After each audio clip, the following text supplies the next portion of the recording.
everybody. I brought a very special guest with me today, as you can see, Secretary McMahon. So I will begin my remarks. She's going to speak, and then we'll take some questions.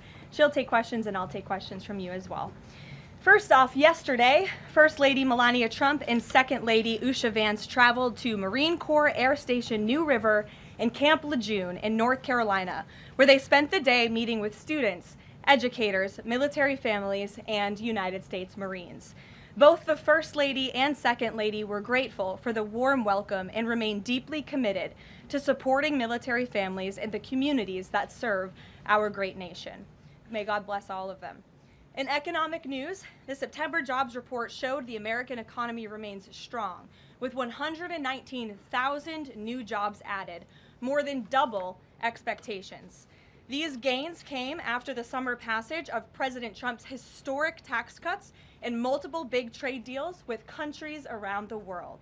In particular, construction jobs surged by 19,000 in September, the largest monthly gain in a year. Nearly all of this solid monthly job growth came from the private sector and went to Americans rather than foreign-born workers, the opposite of what we saw under the previous administration. Inflation also remains under control, and wages are up by 3.8% over the year for American workers because of President Trump's pro-growth policies.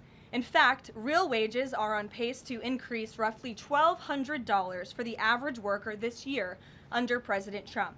This is a complete reversal of the failed Biden era, when we saw inflation skyrocket to 9%. Causing private sector workers to see their wages decline by approximately $3,000. We know that Americans are still hurting from the 4-decade high inflation caused by Joe Biden and the Democrats, but President Trump is making significant progress to fix this, and he will not stop working until he solves it. As the president recently stated, he is never satisfied. For example, President Trump's policies are working to make Americans' Thanksgiving more affordable this year, from their commute to the dinner table. Nearly 100 million Americans are expected to drive next week to spend time with loved ones for the holiday. And thanks to President Trump's drill baby drill agenda, the national average price of a gallon of gas on Thanksgiving Day is projected to be at the cheapest price since the COVID pandemic in 2021. President Trump is bringing down gas prices and providing significant savings to American families at the pump. And again, we expect those prices to continue to decline. According to the American Farm Bureau Federation's annual survey, cooking Thanksgiving dinner will also cost less this year than it did last year and is down about 5% overall.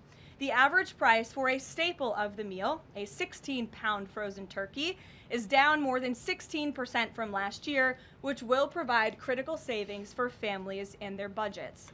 President Trump's entire economic agenda is aimed at putting more money back into the pockets of hardworking Americans. That's why he signed the largest middle tax cuts in history into law, from no tax on overtime, no tax on tips, to no tax on Social Security. And according to a new study from Piper Sandler, which is out this week, tax filers can expect an extra $1,000 bump to their tax refund next year, and what could be a record-breaking tax refund season. So there is more good news to come. We know these refunds will make a huge difference for Americans to help pay down their bills and use towards life's expenses.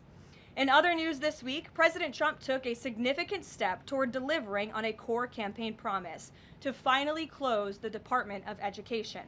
To shrink the bloated federal bureaucracy, the Department of Education just entered into new interagency agreements with 4 agencies: the Departments of Labor, Interior, Health and Human Services, and State. These agencies will now ensure the delivery of legally required programs while also refocusing them to better serve students.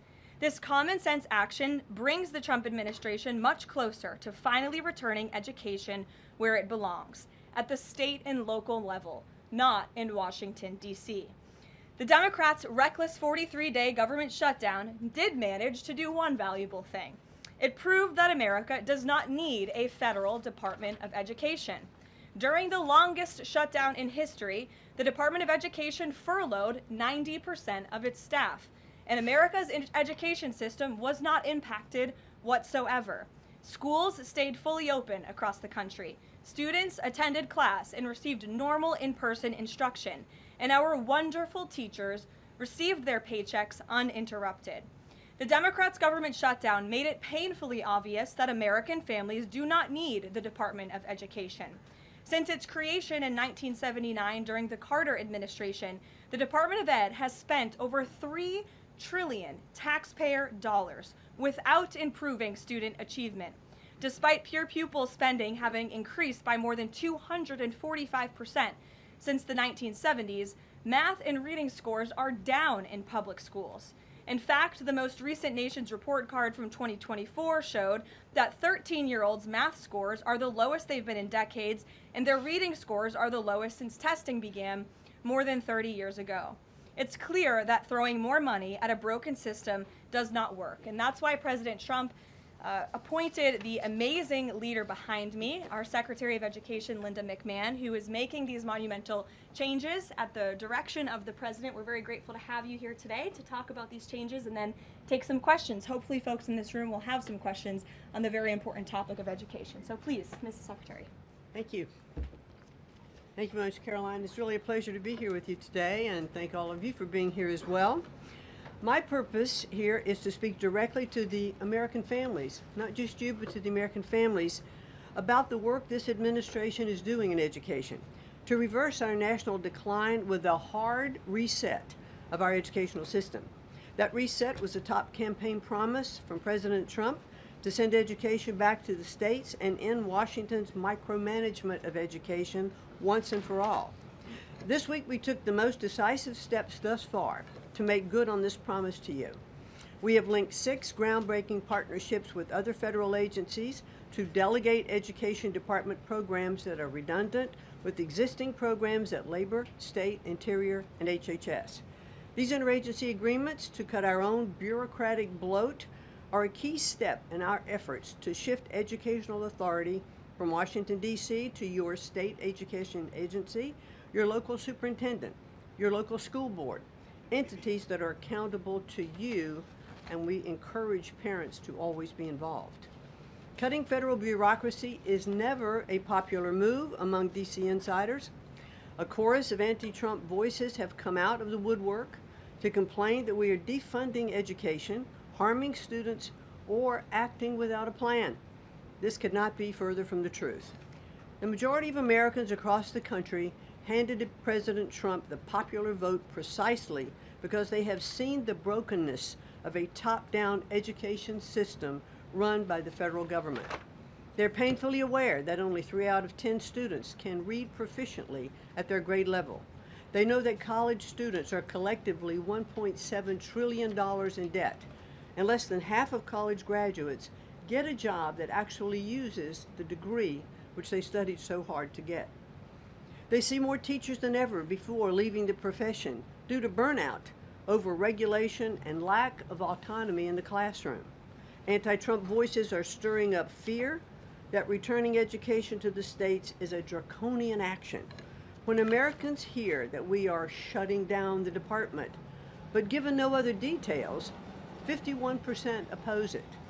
But when those same Americans are informed of our plans to preserve important elements of our work in other federal agencies and to maintain the K-12 funding that is distributed to the states, that number flips to an even greater majority at 56%. And they support returning education to the states and breaking up the bureaucracy. That's because the Department of Education is a pass-through entity. It doesn't educate a single student. The money it sends to states for education can be sent directly without waste. The Democrats' government shutdown proved that without a doubt, and I'll reiterate what you said, that the Department of Education was not necessary during the shutdown. Now, this is what I've seen already on my 50-state tour that I've embarked on. Educators are innovating in their schools. States are customizing their budgets and standards, and post-secondary institutions are planning for the economy of the future. But we're not leading them. They are informing us. That's why our final mission as a department is to fully empower states to carry the torch of our educational renaissance. Education is local. It should be overseen locally, by those who best know local needs. We're not ending federal support for education. We are ending federal micromanagement and paving the way for education renewal through state reforms like school choice, the science of reading, and restoring the right priorities in higher education. President Trump promised to send education back to the states, and we're keeping that promise. America's next generation will look back on the work we've carried out, thankful for an education system that prioritizes students over bureaucracy. Thank you. Well, thank you very much, Madam Secretary, and we'll take some questions for the Secretary if you have them. Elizabeth, why don't you start? Thank you for joining us. You announced the partnership to move some functions of the Education Department to other agencies. Are you talking to members of Congress about codifying this so that it lasts beyond the administration?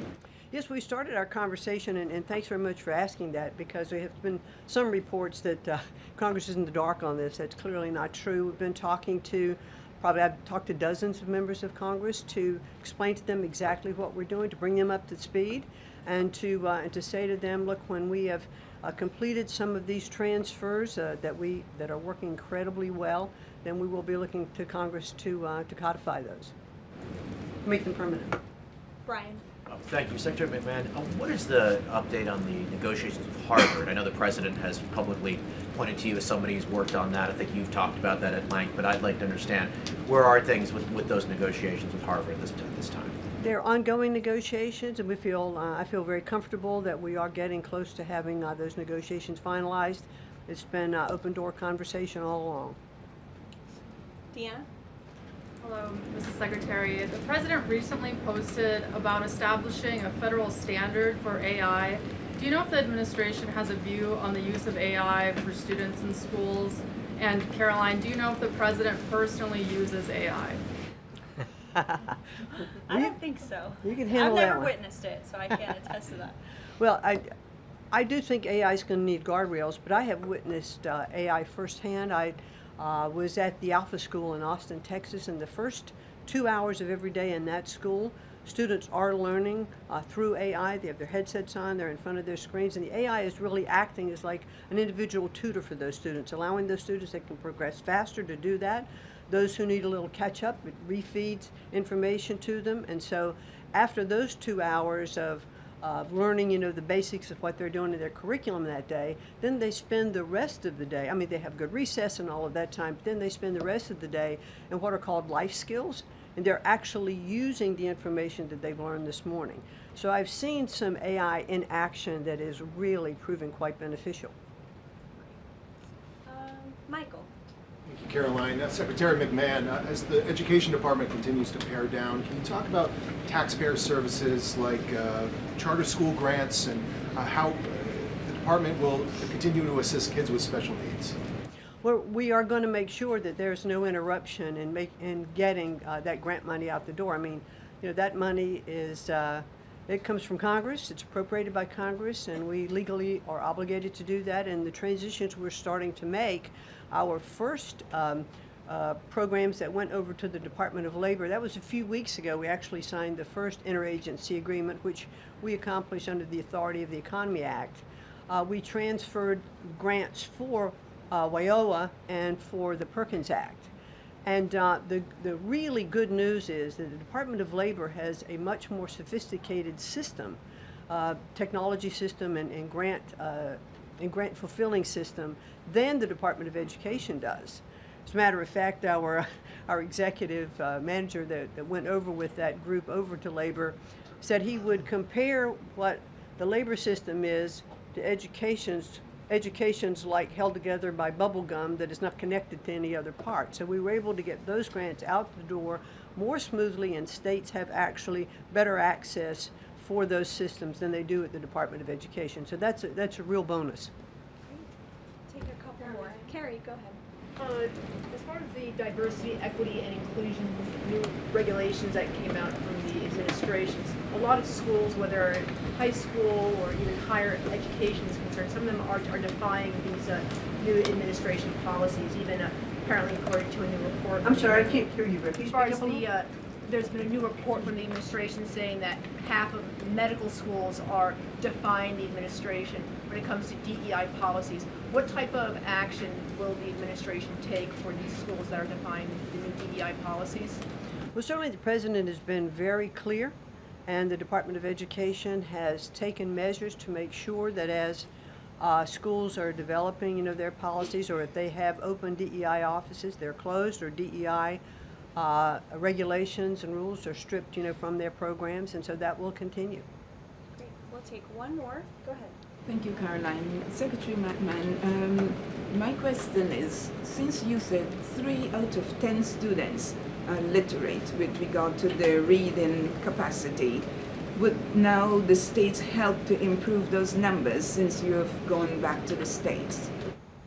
Well, what we are finding that the states that are making great progress, it's through their own innovation. It's not coming from the Department of Education. I think the Department of Education is really misunderstood about what our function is. We don't teach one student.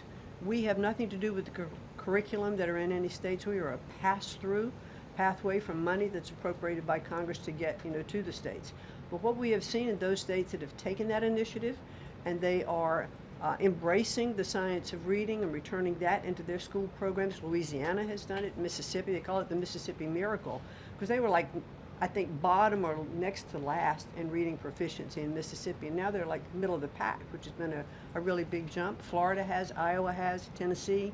So, but these are innovations that are done at the state level. This is not anything we're dictating, and that's why I'm saying returning education to the states where they really are already leading in their education endeavors, and 90% of their budget they provide. The federal government only provides 8 to 10% of the budget for education, so let's make sure that that grant money that's coming from the federal government is getting in their hands as efficiently as possible and getting to students.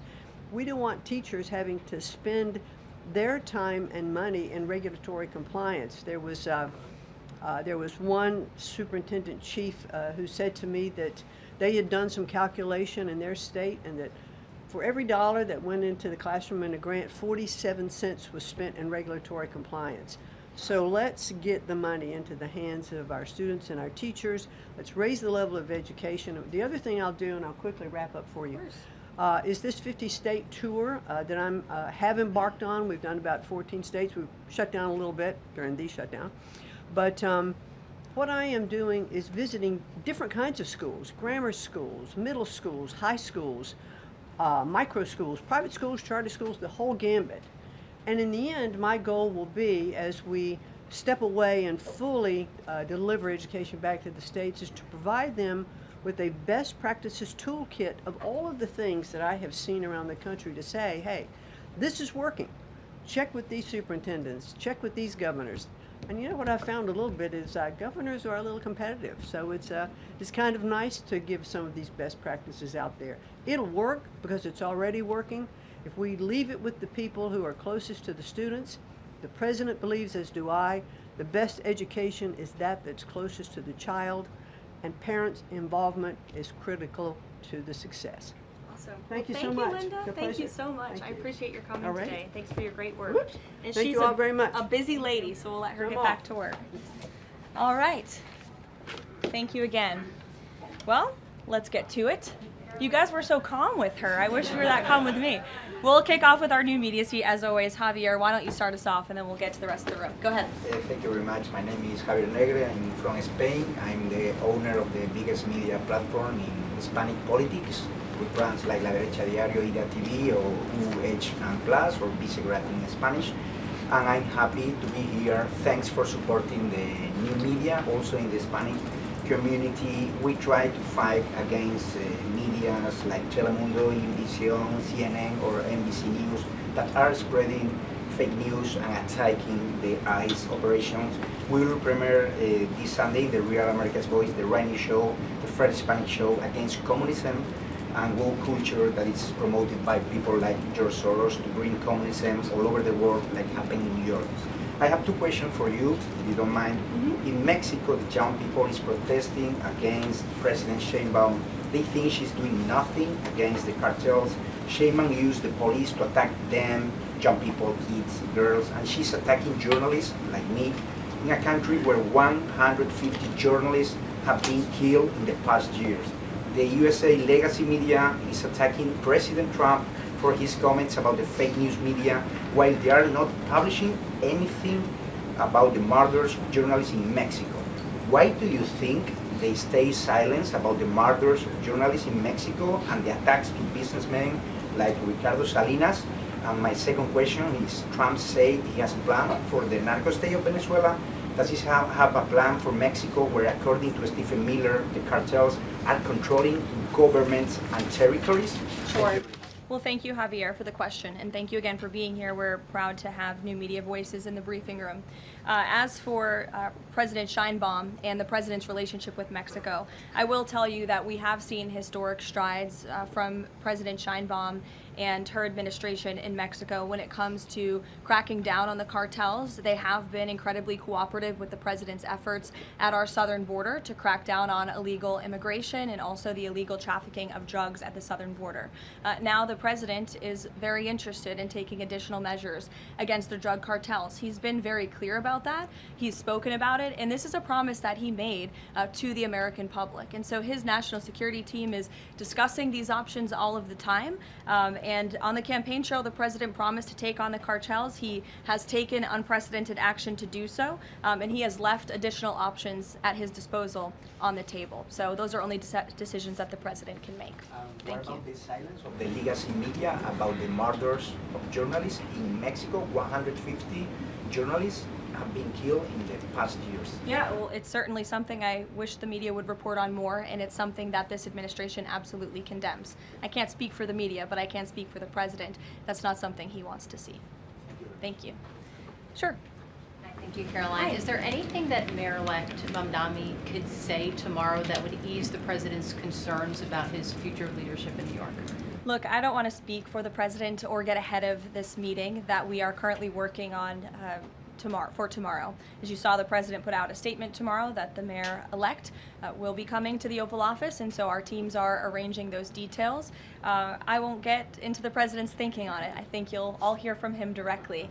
I also think I will just add, it speaks volumes that tomorrow we have a communist coming to the White House, because that's who the Democrat Party elected as the mayor of the largest city in the country. I think it's very telling, but I also think it speaks to the fact that President Trump is willing to meet with anyone and talk to anyone and to try to do what's right on behalf of the American people, whether they live in blue states or red states or blue cities, in a city that's becoming much more left than I think this president ever anticipated in his many years of living in New York himself. Nancy. Thanks, Caroline. This morning, President Trump accused 6 Democratic lawmakers of seditious behavior punishable by death. Just to be clear, does the president want to execute members of Congress? No.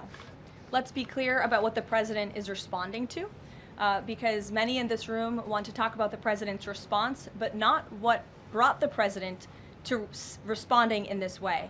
You have sitting members of the United States Congress who conspired together to orchestrate a video message to members of the United States military, to active duty service members, to members of the national security apparatus, encouraging them to defy the president's lawful orders. The sanctity of our military rests on the chain of command. And if that chain of command is broken, it can lead to people getting killed. It can lead to chaos. And that's what these members of Congress, who swore an oath to abide by the Constitution, are essentially encouraging. We have 1.3 active duty service members in this country. And if they hear this radical message from sitting members of Congress, that could inspire chaos, and it could incite violence, and it certainly could disrupt the chain of command. These 3 members of Congress, I will also add, knew exactly what they were doing. You look at Alyssa Slotkin. She's a former member of the CIA. Mark